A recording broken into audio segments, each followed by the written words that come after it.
नमस्ते दोस्तों, स्वागत है आप सभी का आपके अपने चैनल इंडियन मॉम्स लाइफ़स्टाइल में। कैसे हैं आप? आपके अच्छे स्वास्थ्य और सुखद जीवन की मंगल कामना करती हूँ। आज हम बताएँगे चैत्र मास की कृष्ण पक्ष की 10वीं तिथि को मनाया जाने वाला त्योहार दशा माता की पूजा अर्चना के बारे में।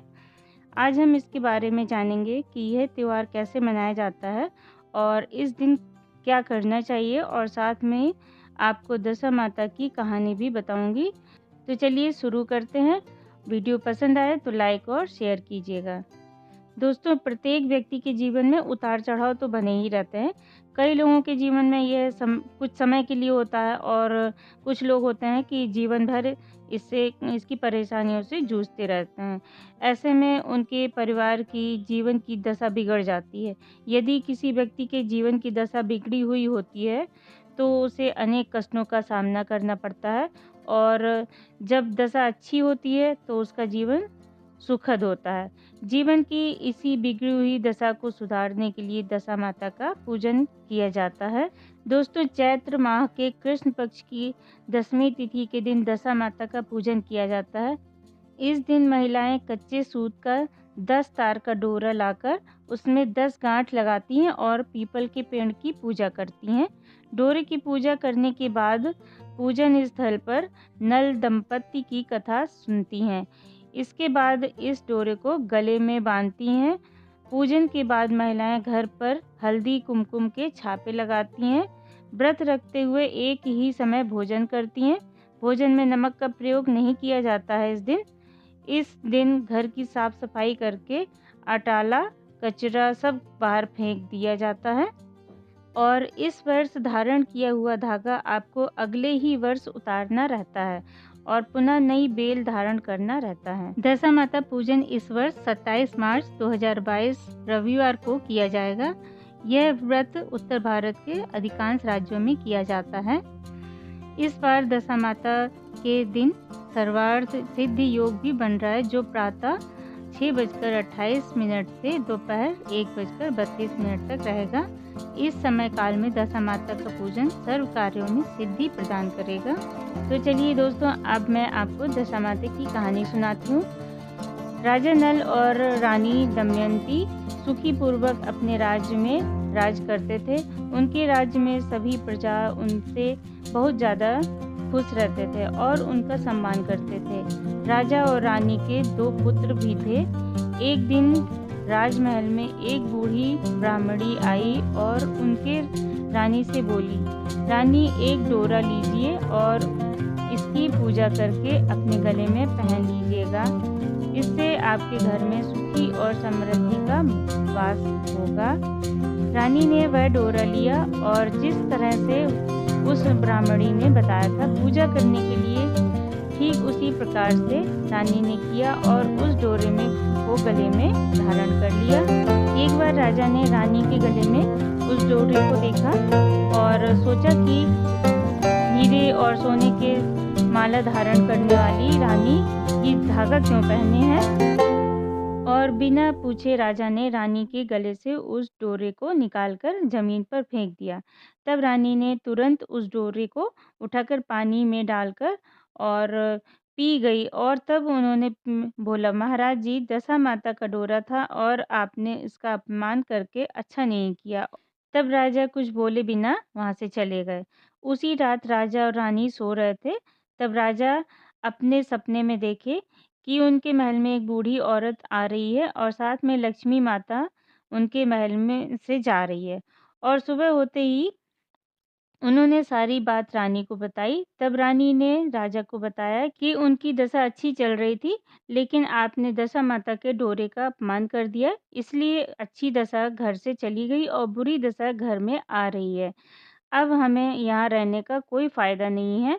इसलिए राजा रानी ने अपने दोनों बेटों और बहुओं को उनके घर छोड़ दिया और राजा अपने एक पोते को लेकर और रानी को लेकर उस देश को छोड़कर निकल गए। राजा रानी चलते-चलते एक गांव पहुंचे जहां राजा का एक दोस्त रहता था, जो कि एक बहुत बड़ा सेठ था। गांव आया, राजा ने सोचा क्यों नहीं उससे मिलने चला जाए। इसलिए वह उस सेठ के महल के पास पहुँच गए और तब उस महल के एक पहरेदार ने सेठ से जाकर बोला कि आपके दोस्त आए हैं। तब उस सेठ ने पूछा कि वह किस तरीके से आए हैं और उसने बताया कि उसके कपड़े फटे हुए, साथ में एक बच्चा और उनकी पत्नी है। सेठ यह सुनते ही तुरंत बोला कि घर में मेहमान आए हुए हैं, इसलिए उनको बाहर के कमरे में बैठाओ, वरना लोग सोचेंगे कि सेठ का यह किस तरह का मित्र है, इतना गरीब। फिर पहरेदार ने राजा नल और रानी दमयंती को और उनके पोते को एक रूम में ले गए और उसी रूम में एक खूंटी में मोर का पंख लगा हुआ था और उसी पंख के नीचे रानी का नौलखा हार टंगा हुआ था और एक ही पल में खूंटी उस नौलखे हार को निगलने लगी। तब रानी ने राजा से बोला कि हमें यहाँ से निकल जाना चाहिए, क्योंकि अगर हम यहाँ रहे तो हम पर चोरी का इल्ज़ाम भी लग सकता है। राजा और रानी रात के समय ही वहाँ से निकल गए। जब वे सब कुछ दूर चले, तब राजा की बहन का गाँव आया। राजा ने अपनी बहन को खबर भिजवाई कि उससे बोल दे कि उसका भाई आया है। बहन के पूछने पर खबरी ने बताया, राजा, रानी और उनका एक पोता खराब हालत में पैदल आ रहे हैं। ऐसा सुनकर बहन ने यह कहकर कि घर में सास और देवरानी क्या सोचेंगे, उनको पीपल के पेड़ के नीचे ठहराने के लिए बोल दिया। कुछ देर बाद बहन एक थाली में मूंग और चावल लेकर अपने भाई से मिलने आई। राजा नल के हाथ लगाते ही मूंग और चावल कीड़े में बदल गए। यह देख रानी दमयंती आगे बढ़ी और जमीन पर गड्ढा खोदकर उस कीड़े में से भरी थाली को उसमें गाड़ दिया। फिर राजा रानी और उनका पोता वहां से चले गए। आगे चले तो उनको एक नदी मिली और उन्होंने वहां रुकने का फैसला किया। राजा नल ने तीतर मारकर रानी को दिया और कहा, हे रानी, मैं पोते के साथ नदी में स्नान करके आता हूँ, तब तक आप तीतर पका देना। जब राजा वापस आए तो रानी ने बड़े आश्चर्य से कहा कि पके हुए तीतर भी हांडी से उड़ गए और राजा ने भी दुखी स्वर में रानी से बताया कि मुझसे पोता नदी में बह गया। दोनों दुखी होकर विलाप करने लगे और वहां से चले गए। आगे चलकर एक गांव में उनको सूना बाग दिखा और उन्होंने वहां विश्राम करने का फैसला किया। जब बाग की मालिन वहां आई तो उसने देखा कि सूखे बंजर बाग में कोपलें फूट रही हैं। मालिन की नज़र राजा और रानी पर पड़ी और पूछने लगी, तुम लोग कौन हो? राजा ने उत्तर दिया कि हम मुसाफिर हैं और रहने की जगह ढूंढ रहे हैं। यह सुनकर मालिन ने उनको वहीं रहकर बाग की रक्षा करने के लिए कहा। राजा और रानी वहां अपने दिन व्यतीत करने लगे। दिन बीतते गए और होली का दिन आया। उस दिन जब राजा नल कुएं से पानी भर रहे थे तो बार-बार उनकी बाल्टी में सूत की कोकड़ी और हल्दी की गांठ आ रही थी और बार-बार उसको वापस कुएं में फेंकते जा रहे थे। रानी ने जब राजा को ऐसे करते हुए देखा तो पूछा, हे स्वामी, आप ये क्या कर रहे हैं? तब राजा ने रानी को उसका कारण बताया। राजा की बात सुन रानी ने कहा कि अगली बार जब आपकी बाल्टी में सूत की कोकड़ी और हल्दी की गांठ आए तो उसको मुझे दे दीजिएगा। राजा ये सुनकर नाराज हुए, बोले, रानी, आपकी वजह से आज हमारी ये दशा हुई है और आप फिर वही सब करना चाहती हैं। परंतु जब बाल्टी में वापस वही वस्तुएं आई तो राजा ने उन्हें रानी को सौंप दिया। रानी ने होलिका दहन के दिन होली को झाल दिखाकर अगले दिन दशा माता का व्रत किया और डोरा लिया।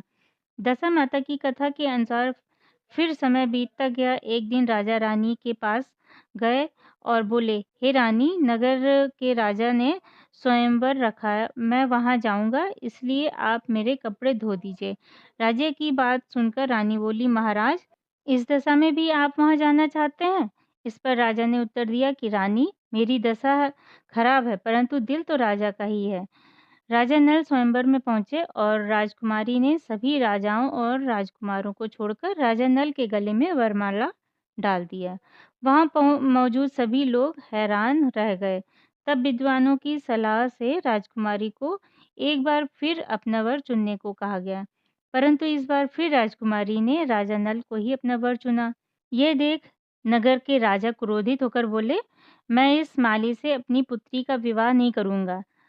तब सभी ने विचार-विमर्श कर एक प्रतियोगिता रखी, जिसमें सभी राजाओं और राजकुमारों को शिकार करना होगा और जिसका शिकार सबसे अच्छा होगा, उसका विवाह राजकुमारी से ही हो जाएगा। सभी राजा और राजकुमार प्रतियोगिता में भाग लेने के लिए तैयार हो गए। राजा नल को बूढ़ा घोड़ा और जंग लगी तलवार दी गई।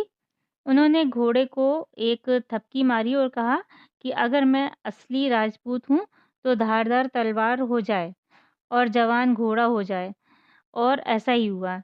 कुछ समय पश्चात सारे राजा और राजकुमार अपने-अपने शिकार के साथ राजमहल पहुँचे। किसी के भी शिकार से नगर के राजा संतुष्ट नहीं हुए और सिपाहियों को उस माली को ढूँढ के लाने को कहा। राजा की आज्ञा से सिपाही जंगल में पहुँचे तो देखा कि राजा नल पेड़ के नीचे सो रहे थे। शिकारियों ने उन्हें जगाकर शिकार के बारे में पूछा। राजा नल ने शिकारियों को उत्तर दिया, मेरा शिकार शेर की खाल पेड़ पर टंगा है, ले जाओ। शिकार देखकर नगर के राजा खुश हो गए और बोले, ये है असली राजपूत का शिकार। फिर नगर के राजा ने खुशी-खुशी अपनी पुत्री का विवाह माली राजा नल के साथ कर दिया। राजा नल अपनी नई रानी को लेकर बाग में आ गए। रानी दमयंती ने छोटी रानी का स्वागत किया। एक दिन जब दोनों रानी बाग में बैठी हुई थी, तो रानी दमयंती छोटी रानी से बोली, रानी आज तो अपने नगर में बिजली चमक रही है। रानी दमयंती की बात सुनकर छोटी रानी आश्चर्य से बोली, दीदी अपना नगर भी है? रानी दमयंती ने उत्तर स्वरूप छोटी रानी को सारा हाल कहकर सुनाया। छोटी रानी ने अपने पिता के पास जाकर सारी बात बताई। नगर के राजा ने यह वृत्तांत सुनकर राजा नल से क्षमा मांगी और बहुत से हीरे जवाहरात और घोड़े इत्यादि देकर उनको अपने नगर के लिए रवाना किया। चलते चलते रास्ते में नदी के किनारे उनको एक धोबन मिली, जिसके पास राजा नल का पोता था। धोबन ने राजा रानी को पोता सौंपते हुए कहा कि ये मुझे नदी के किनारे मिला था। राजा ने खुश होकर धोबन को बहुत सारे हीरे जवाहरात दिए और पोते को लेकर वहां से चले गए। कुछ दूर आगे चले तो राजा की बहन का गांव आया। राजा ने बहन तक अपने आने की खबर पहुंचाई। बहन ने दूध से पूछा कि वे लोग कैसे आ रहे हैं, तो दूध बोला, इस बार बहुत से हीरे जवाहरात लेकर धन्य धान के साथ आ रहे हैं। इस पर बहन बोली कि उन्हें मेरे महल में ले आओ। जब रानी दमयंती को ये खबर मिली तो वो बहन से बोली, नहीं बाई जी, हम तो उसी पीपल के पेड़ के नीचे ही रुकेंगे। कुछ देर बाद बहन बहुत से पकवान और मिष्ठान आदि बनाकर ले आई। यह देखकर रानी दमयंती ने आगे बढ़कर जमीन पर जो चावल और मूंग गाड़े थे, वो निकाल लिए। उन्होंने देखा कि वो हीरे मोती में बदल चुके हैं। रानी दमयंती ने सारे हीरे जवाहरात अपनी नंद को दे दिए और बोली, ये लो बाई जी, आपकी अमानत, और बहन को हीरे जवाहरात देकर वापस चले गए। कुछ दूर चलने पर राजा के मित्र का गांव आया। सेठ को जब उसकी सूचना मिली तो सेठ ने दूध से पूछा कि वे लोग कैसे आ रहे हैं। दूध बोला, इस बार बहुत से हीरे जवाहरात और धन धान के साथ आ रहे हैं। दूध की बात सुनकर सेठ बोला कि उन्हें हवेली में ले आओ। राजा नल को इसकी खबर मिली तो बोले, हम तो बाहर वाले कमरे में ही रुकेंगे। सेठानी फौरन उनके लिए हलवा बनाकर ले आई। रानी दमयंती ने हलवा उठाकर मोर की तस्वीर के मुंह में डाल दिया और मोर मोर ने सेठानी का नौलखा हार वापस बाहर फेंक दिया। रानी दमयंती ने सेठानी को हार देते हुए कहा कि हमारी दशा खराब थी, परंतु नीयत खराब नहीं थी। ऐसा देखकर कहकर राजा रानी, छोटी रानी और पोते के साथ वहां से चले गए। रास्ते में उन्होंने भील राजा के पास से अपने पुत्रों को लिया और अपने नगर की ओर आगे बढ़ने लगे। जब नगरवासियों ने राजा नल को अपने परिवार सहित नगर में प्रवेश करते देखा, तो बहुत खुश हुए और गाजे बाजे और ढोल नगाड़ों के साथ उनका स्वागत किया। राजा रानी अपने पूरे परिवार के साथ पहले की तरह रहने लगे और सुखी जीवन व्यतीत करने लगे। जैसे दशा माता ने राजा नल और रानी दमयंती की बुरी दशा को अच्छी दशा में बदल दिया, वैसे ही इस दशा माता की कहानी पढ़ने और सुनने वाले हर व्यक्ति पर अपनी कृपा बनाए रखे। जय माता की। तो आज मैंने दशा माता की पूजा की महत्व और कथा के बारे में आपको जानकारी दी है। वीडियो पसंद आई हो तो लाइक और शेयर कीजिएगा, जिससे लोगों को भी इसके बारे में पता चले। तो मिलते हैं अगली वीडियो में, तब तक के लिए राधे राधे।